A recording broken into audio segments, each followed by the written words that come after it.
તું ગભા આપણે નિહાળનો ટાઈમ 7 વાગ્યાનો 10 વાગે થોડું નહીં આવવાનું જૂનું બાંધકામ ને તો ઉપરથી ઝીણી ઝીણી કાંકરીઓ કરે સમજા. વેલો આવતો જા એવું કીધું ને તો ગભો કે હું વેલો આવું કે મોડો આવું. નિહાળના ટાઈમે નિહાળ ચાલુ કરી દેવાની સાહેબ, મારે વેલા મોટું થાય. પણ કે 3 દિવસથી ઇતિહાસ ભણાવું છું, કોની પાસે ઇતિહાસ ભણવા દે? શું લખીશ પેપરમાં? મારો દાદોજી જીવે છે, એની પાસે જે ઇતિહાસ પડ્યા ને 70 વર્ષમાં કોઈ ચોપડે ન ચડાવી શક્યું. મારો રામ ભલું કરે. અહીંથી જો અમુક ઘા આવે એ ઝીલી લેવાના. મને કે મારે તને 2-3 પ્રશ્નો કરવા છે. ઉતાવળ રાખો, 12:30 વાગવા આવ્યા. પ્રશ્ન પહેલો, બોલો, તાજમહેલ કોને બનાવ્યો? કેમ નથી હરખો બન્યો? કલર કામ કરવું પડે એમ છે કે ના? સમાર કામ કરવું પડે એમ છે કે ના? અમારા બાપના હાથ પેઢીના ફોટા અહીંયા તાજમહેલમાં લાગે એમ કે ના? તો 3 પેઢી ઉપાડા હેના લીધા, જોઈન બી આવો ને. પણ કે અમારે ઉપરથી ભણાવવાનું આવે ને એટલે ભણાવવું પડે. કે ભણાવવાનું જ આવતું હોય તો અમીરસિંહ ગોહિલનું ભણાવો, મહારાણા પ્રતાપનું ભણાવો, છત્રપતિ શિવાજીનું ભણાવો, ઝાંસીની રાણીનું ભણાવો, ભગતસિંહનું ભણાવો, સુભાષચંદ્ર બોઝનું ભણાવો. પણ કે ઉપરથી આવે એવું થાય તો આ ગભો એ હોય કે હવે બધું આવશે. બાનો ભાઈઓ. પ્રશ્ન બીજો કે બોલો, બાટલો ને બાટલીમાં શું પહેર? કે કેમ દાંત કાઢે છે? કે પ્રશ્ન વજન વાળો છે. કે કેમ? કે બાટલો છે ને ડોક્ટર સાહેબ ને નસ ગોતીને ચડાવવો પડે. બાટલી તો શેકી પડી હોય તો સેટ જ કરી રાખે, આપણે નજીક જવું પડે તો થોડુંક કોટા મારી. પ્રશ્ન ત્રીજો બોલો, પિતા એટલે શું? પિતા એટલે કે ઈ પીવી હાલે, આપણે પીવી ન હાલે. પ્રશ્ન ચોથો બોલો, એવું કયું પક્ષી છે જે ઝડપથી ઉડે? સીટું છે, ઉતાવળે ઉડે. મારો રામ ભલું કરે. કેટલા સરસ મજાના માસ્ટર સાહેબો હતા. અમે પ્રાથમિક શાળામાં ભણતા ને એટલે ગાંધીનગરથી ઇન્સ્પેક્શન આવ્યું એ વખતમાં. તો 2 સાહેબો આમાં વી ગયા ને 2 સાહેબો આ રૂમમાં વી ગયા ને 1 સાહેબ અમારી પાસે આવ્યા. એ સાહેબ આવ્યા ને કે છોકરાઓ, અમે ગાંધીનગરથી આવ્યા છીએ, શિક્ષણ સમિતિમાંથી અમે આવીએ છીએ, અને તમારા શિક્ષકો કઈ રીતે શિક્ષણ પૂરું પાડે છે અમારે જોવું છે. તો છોકરાઓ તૈયાર છો ને તમે બધા? અમે બધા હા. ચાલ તું ઊભો થા. તાર નામ હું? ગભો. અચ્છા ગભાભાઈ, તો શિવનું ધનુષ કોણે ભાંગ્યું? હું કાલ નહોતો આવ્યો. મારા બાપ બેહું પાવા ગયા હતા ને, બેહું ભડકી હતી ને તો હું ને મારા બા બેહું ગોતવા ગયા હતા, હું નહોતો આવ્યો. અચ્છા તને નથી ખબર? નહીં. બે જા, તું ઊભો થા. બોલ, શિવનું ધનુષ કોણે ભાંગ્યું? ત્યાં તો આદમી હાવ ઢીલો પડી ગયો.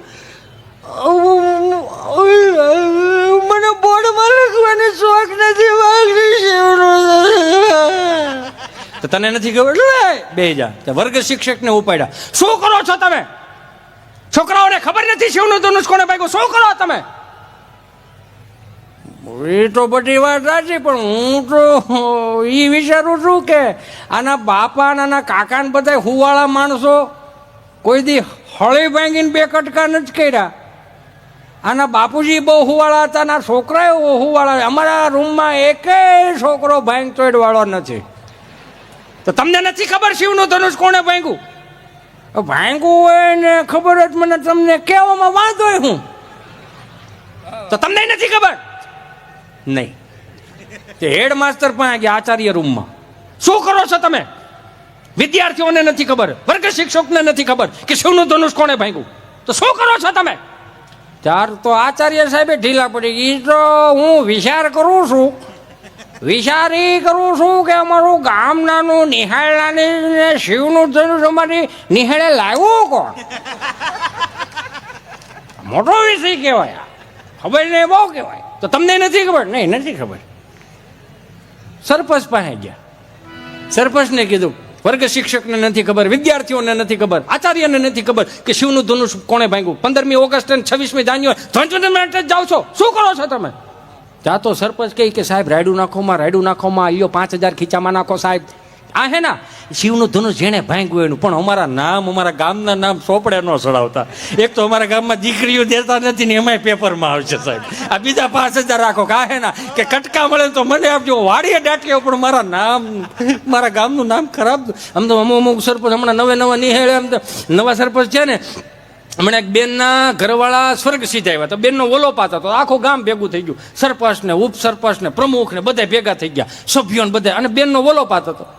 એ તમે મને એકલી મૂકીને કેમ ગયા, મારું કોણ? આમાં નવું આપણે શિવરંજની વગાડો તો એટલે કંઈક નવું આપીએ આમાં સાહેબ. આ કરુણ રસ કહેવાય શિવરંજની, એટલે આપ સર્વને ખબર હશે, પણ કરુણ રસમાં લગભગ કરુણતા જ ફેલાવાનો. પણ મને એમ થયું હું કામ રોવરાવા ભાઈ, દાંત કાઢો ને મારો બાપ. દાંત કાઢવાની પોઝિટિવિટીનો સ્ત્રોત છે, નેગેટિવિટીનો સ્ત્રોત નથી. દાંત કાઢતા કાઢતા પોઝિટિવિટી જ આવે, નેગેટિવિટી નો આવે એનો દાખલો આપું. નો આવે. દાંત કાઢતા કાઢતા કોઈ દી એવું ફીલ કર્યું હવે 5 લાખ ભરવા જ પડે એમ છે, એવું નો થાય. દાંત કાઢો ને મારો બાપ. આ બેનનો ઓલો પાત, એ તમે મને એકલી મૂકીને કેમ કે મારું કોણ, આ છોકરાઓનું કોણ, અને કેમ મોટા કરવા, અને કઈ રીતે મોટા કરવા? સરપંચ ઉભેલા, બેન ચિંતા કરી માં, તારો ભાઈ બેઠો. આ દીકરાને દીકરીઓને હું ભણાવી દે, ગણાવી દે ને એને લગ્ન ઉકેલી દે. બેન ચિંતા કરમાં, તારો ભાઈ બેઠો. બેન એ વિષય ઉપર મૂકીને બીજા વિષય, એનો મને કાંઈ વાંધો નથી ભાઈ. આણે મને 2 પ્રોમિસ આપેલા, એ 2 પ્રોમિસ કઈ રીતે હું પૂરા કરીશ? હું આપ્યા હતા બેન પ્રોમિસ? એક તો કુનુ મનાલીનું આપેલું, એ તો હવે ક્યારેય પૂરો નહીં થાય. બીજું પ્રોમિસ એને મને 4 ધામની યાત્રા કરાવવાનું પ્રોમિસ આપેલું, એ કઈ રીતે પૂરું કરું? બેન ચિંતા કરમાં, તારો ભાઈ બેઠો છે.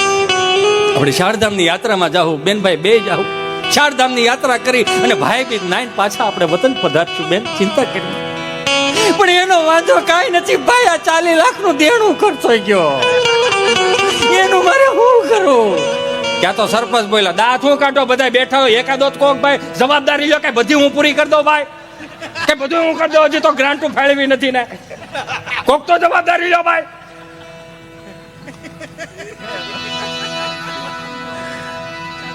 બેહો ક્યાં ભાઈ ગા મેમ, 2 મિનિટ બેસજો, 2 મિનિટ જગદંબાબુ બેસી જાઓ, 2 મિનિટ બેસી જાઓ. હવે આવો, આમ જો આમ બરફ જેવો ડાયરો જામ્યો છે ને, એમ થોડા જવા દઉં? એમ આમ કોઈ ઉભાઈ ન થતો. તમારે ક્યાં બેહું દોવી છે? ઘડીક બેસી જાઓ અહીંયા. 700 કિલોમીટર મેં કાપ્યા છે, અને હું તમને પ્રોમિસ આપું બધાને, મારામાં કોઈ એવી તાકાત નથી કે હાથ ઊંચા કરું. પધારો સાહેબ, પધારો. જોરદાર તાળીઓના નાદ સાથે સાહેબ શ્રીને વધાવો. વાહ.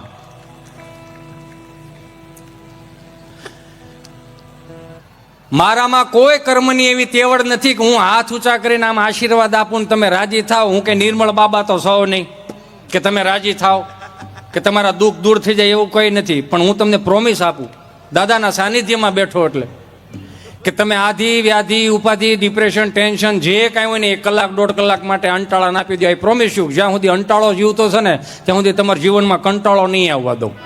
એની જવાબદારી મારી. દાંત કાઢતા રહ્યો ને મારો બાપો, દાંત કાઢવા એટલે મજાની વાત છે યાર. 2 હાથ જોડીને પ્રાર્થના કરું આજના યુવાનોને ખાસ ફરીથી, કે આજની કુટેવ 3જી પેઢીએ સંસ્કાર ના થાય એનું ધ્યાન રાખવાનું છે. આજની કુટેવ 3જી પેઢીએ સંસ્કાર ના થાય એનું ધ્યાન રાખવાનું. આપણને 4 શાસ્ત્રો 4 વેદોમાંથી સુંદર મજાનો શબ્દ મળ્યો, લગ્નોત્સવ, વિવાહ. એને મેરેજનું નામ ના આપો મારા બાપ, એને મેરેજનું નામ ન આપો. શું કામ ના આપો? કેમ કે પશ્ચિમી સંસ્કૃતિનું અનુકરણ ક્યાંક ને ક્યાંક હજી લગ્નોમાં દેખાય છે. મને માફ કરજો મારી માવડિયું, તમને 4 વેદોએ વખાણે છે. તમે શક્તિનું સ્વરૂપ છો, એની પગની પાની ન દેખાવી જોઈએ. તમે વિચાર તો કરો, અમુક પ્રી વેડિંગ થયા છે મારો બાપુલ્યો. હું કોઈનો વિરોધી નથી. હું કેમેરામેનોને કહું અને સાઉન્ડવાળાના મિત્રોને કહું ઘડીક રહેવું દુઃખી નથી કરવા, પણ 2 હાથ જોડીને પ્રાર્થના કરું. પ્રી વેડિંગ શૂટિંગ કરાવવા હોય ને, 2 હાથ જોડીને પ્રાર્થના કરું. પ્રી વેડિંગ શૂટિંગ કરાવવા હોય ને તો 12 જ્યોતિર્લિંગના દર્શન પ્રી વેડિંગ ના કરાવો ને. 47,000 મંદિરો ભારતીય સંસ્કૃતિના તૂટી ગયા, એ દર્શાવો ને. આ દીવ દમણ ગોવા જાય, ઓલું 15 વર્ષ જૂનું પીપળાનું થળિયું પીડ્યું હોય, ત્યાં બેન ત્યાં ઓલા થળિયા ઉપર ઊભા હોય, ગોઠણ ઉપરના કપડાં પહેરાવે, 7 ફૂટની સુંદડી ઉડ કરતી હોય, અને ભાઈ પાછા સ્લો મોશનમાં ઘોડો લઈને આવે, ધબડાક ધબડાક ધબડાક ધબડાક. અને એમાં પાછા એ ભાઈ પાછા લગ્નમાં ગીત મૂકે, આમ વરાજો એન્ટ્રી કરતો હોય તો સાઉન્ડવાળા ગીત મૂકે, એમાં તમારો વાંક જ ન હોય, એક બે કળતરો એવી હોય. આમ સાઉન્ડવાળા આમ વરાજો એન્ટ્રી કરે ને ત્યાં તો જોધા અકબરના ગીત મૂકે, જાણે કેમ ભારતીય સંસ્કૃતિના ગીતો, ગુજરાતની સંસ્કૃતિના ગીતો ખૂટી પીડ્યા હોય.